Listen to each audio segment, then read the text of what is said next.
ओम नमः शिवाय, जय श्री महाकाल। तो विशेषकर ये जो उपाय है ये आपको करना है कामना पूर्ति के लिए। अगर आपके मन में ऐसी कोई कामना है, इच्छा है जो बहुत दिनों से पूर्ण नहीं हो रही है, इसके साथ आप जिस भी कार्य के लिए जाते हैं वो समय पर पूर्ण नहीं होते, कुछ न कुछ समस्या आई जाती है, तो उसके लिए आपको इस प्रकार से चावल के दाने लेने हैं, काली मिर्ची के दाने लेने हैं और एक विशेषकर उपाय कर लेना है। इसके बाद आपके घर में जो समस्या है, जो बाधाएं आ रही है, वो भी खत्म होने लगेगी। तो इस वीडियो में हम आपको दो उपाय बताएंगे। एक तो होगा आपकी मनोकामना पूर्ति के लिए और जो दूसरा वाला उपाय है वो है पितरों को खुश करने के लिए। तो गुरु जी की कथा को सुनकर ही ये उपाय बहुत अच्छे से समझाएंगे। उसके पहले इस वीडियो को लाइक कर दें और चैनल पर नए हो तो सब्सक्राइब जरूर करिएगा। तो जानते हैं पहला उपाय। देखिए, जो पहला उपाय है वो करना है आपको अपनी कामना पूर्ति के लिए। या आपके जीवन में समस्या आ रही है, बाधाएं आ रही है, आप जिस भी कार्य के लिए जाते हैं वो अटक जाता है। तो इस उपाय में जो सबसे पहले सामग्री हमें चाहिए वो है काली मिर्च। ठीक है, काली मिर्च लेनी है। कितनी लेनी है? मात्र एक दाना काली मिर्च का लीजिएगा और आपको खड़ी काली मिर्च लेनी है। ठीक है, इसके बाद आपको लेना है एक चावल का दाना। कितना? एक चावल का दाना। और जो चावल का दाना लो वो अक्षत होना चाहिए, इसका मतलब वो कहीं से खंडित नहीं होना चाहिए। इसके बाद आपको लेना है चंदन। ठीक है, अगर लाल चंदन मिल जाए तो वो ले लीजिएगा, पीला चंदन मिल जाए तो वो ले लीजिएगा। इसके बाद आपको लेना है एक तांबे का लोटा और उस तांबे के लोटे में आपको अपने घर से जल भर लेना है। और आगे जो भी हमने सामग्री बताई है, एक चावल का दाना, एक चुटकी चंदन, ठीक है, और काली मिर्ची, तो इन तीनों सामग्री को सबसे पहले आपको उठाकर इस जल के लोटे में समर्पित कर देना है। और उसके बाद इन सामग्री को लेकर आपको पहुंच जाना है शिव मंदिर। और शिव मंदिर कब जाना है? देखिए, ये उपाय आप सुबह शाम जब भी आपको समय मिले कर सकते हो। ठीक, और गुरुजी अपनी हर एक कथा में कहते हैं कि जब भी शिव मंदिर जाओ पूजा अर्चना करने के लिए, तो आपका जो फेस चेहरा होगा वो उत्तर दिशा की तरफ होना चाहिए। अब इसके बाद क्या करना है कि आपके पास जो जल का लोटा है, ठीक है, इसको उठाकर आपको विशेष तरीके से शिवलिंग के ऊपर समर्पित करना है। देखिए, नॉर्मली क्या करते हैं कि जल के लोटे को उठाकर शिवलिंग के ऊपर समर्पित कर देते हैं अपनी कामना, अपनी इच्छा कहते हुए। बट इस उपाय को करने की थोड़ी अलग मेथड है। तो आपको करना क्या है कि उस जल के लोटे को उठाना है और उसको आपको शिवलिंग के ऊपर समर्पित करना है। तो थोड़ा जल आपको समर्पित करना है गणेश जी के स्थान पर। ठीक है, तो शिवलिंग का जो सीधा वाला भाग है यहाँ पर आपको जल को समर्पित कर देना है अपनी कामना, अपनी समस्या कहते हुए। इसके बाद थोड़ा जल आपको समर्पित करना है माता अशोक सुंदरी वाली जगह पर। ठीक है, और इसके बाद थोड़ा जल समर्पित करना है भगवान कार्तिकेय जी के स्थान पर। फिर और इसके बाद थोड़ा जल समर्पित करना है आपको माता के हस्तकमल पर, जो कटी भाग होता है वहां पर। और इसके बाद जल के लोटे में जितना जल है उसको उठाकर आपको शिवलिंग के ऊपर समर्पित कर देना है श्री शिव नमस्तुभ्यम का स्मरण करते हुए।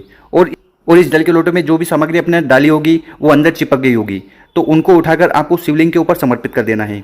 बस इतना सा उपाय है। इसके बाद आपको शिवलिंग के पास बैठ जाना है अपना नाम और गोत्र का स्मरण करते हुए, और उसके बाद आपकी जो भी कामना है वो आपको भगवान शंकर को कह देनी है। इसके साथ जीवन में अगर समस्या आ रही है या आप जो भी कार्य करने जाते हो उसमें अड़चन आ जाती है, बाधा आ जाती है, वो कार्य पूर्ण नहीं हो पाता है, तो उसका भी स्मरण कर लेना। साथ ही साथ अगर जीवन में किसी कारण दुख आ रहा है तो उसके बारे में भी भगवान शंकर को कह देना। गुरुजी ने कहा है कि जो भी व्यक्ति इस प्रकार से विशेषकर उपाय कर लेता है उसके जीवन के सारे दुख परेशानी भोलेनाथ जल्द से जल्द खत्म करते हैं। वर्कर देखिएगा, बहुत ही आसान सा उपाय है। अब जान लेते हैं गुरुजी द्वारा बताया गया दूसरा उपाय। देखिए, ये जो उपाय है ये विशेषकर आपको पितृ देवता को खुश करने के लिए करना है। अगर आपको ऐसा लगता है कि आपके जो पितृ देवता हैं वो नाराज हैं तो उनके लिए आपको ये उपाय कर लेना है। देखिए, उपाय कैसे करना है वो बताएंगे। उसके पहले अपने शुभ हाथ से दो कार्य कर ले। एक तो इस वीडियो को लाइक कर दें और कम से कम 3 लोगों के साथ शेयर कर दें ताकि उनकी भी मदद हो पाए। ओम नमः शिवाय। देखिए, पितृपक्ष का विशेष दिन चल रहा है, तो यहाँ पर हम जो भी सामग्री आपको बताएं वो नोट करते चले जाना। ठीक है, तो सबसे पहले आपको लेना है पीपल का पत्ता। क्या लेना है? पीपल का पत्ता। और अगर आपको पीपल का पत्ता नहीं मिले तो आप पान का पत्ता जो आता है वो ले सकते हो। और पान का पत्ता भी नहीं मिले तो फिर आप केले का पत्ता जो होता है वो ले सकते हो। तो केले का मतलब जो भी पत्ता आपको मिल जाए एक पत्ता ले लीजिएगा। इसके बाद आपको लेना है एक दीपक। ठीक है, और इस दीपक में आपको लेनी है लंबी बत्ती, क्योंकि पितरों के लिए लंबी बत्ती लगती है। और इस दीपक में डालने के लिए आपको लेना है घी।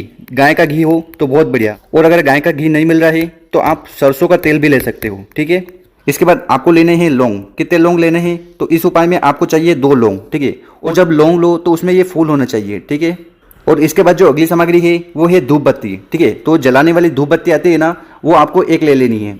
और साथ में आपको ले लेनी है थोड़ी सी शक्कर। ठीक है, और ये जो उपाय हम बता रहे हैं ये विशेषकर आपको करना है शाम को। तो पितृपक्ष का विशेष दिन चल रहा है, तो ये उपाय आप किसी भी दिन शाम को जाकर अपने घर के बाहर कर सकते हैं। तो आपको क्या करना है कि आपके पास जो जल का लोटा है वो जल का लोटा लेना है, और सबसे पहले जहाँ पर आपको ये उपाय करना है स्थान को, उस जगह को अच्छे से धो लेना है। ठीक है, धो लिया। इसके बाद क्या करना है, हमने आगे जो भी सामग्री बताई थी, क्या बताया था, अगर आपके पास पीपल का पत्ता है तो वो ले लीजिएगा, पान का पत्ता है तो वो ले लीजिएगा, या फिर केले का पत्ता है तो वो ले लीजिएगा। केले और पत्ता लेने के बाद और उसके बाद उस पर 2 लौंग रख देना है, थोड़ी सी शक्कर रख देना है, एक धूप बत्ती रख देना है और एक दिया रख देना है। ठीक है, तो इस प्रकार से आपको अपने घर के बाहर कोई एक स्थान चुन लेना है और वहां पर आपको ये उपाय करना है। यहाँ पर सब सामग्री रखने के बाद ये जो दीपक है इसको सबसे पहले आपको प्रज्वलित कर देना है और प्रज्वलित करने के बाद दोनों लौंग आपको उस दीपक में जला देना है। ठीक, और उसके बाद ये जो धूप बत्ती है इसको भी जला देना। ठीक, और एक चीज का ध्यान रखना कि ये जो दीपक हो, दीपक की जो दिशा होगी वो दक्षिण दिशा होगी। कौन सी दिशा? दक्षिण दिशा, क्योंकि जितने भी पितर हैं उनके लिए दक्षिण दिशा मान्य होती है।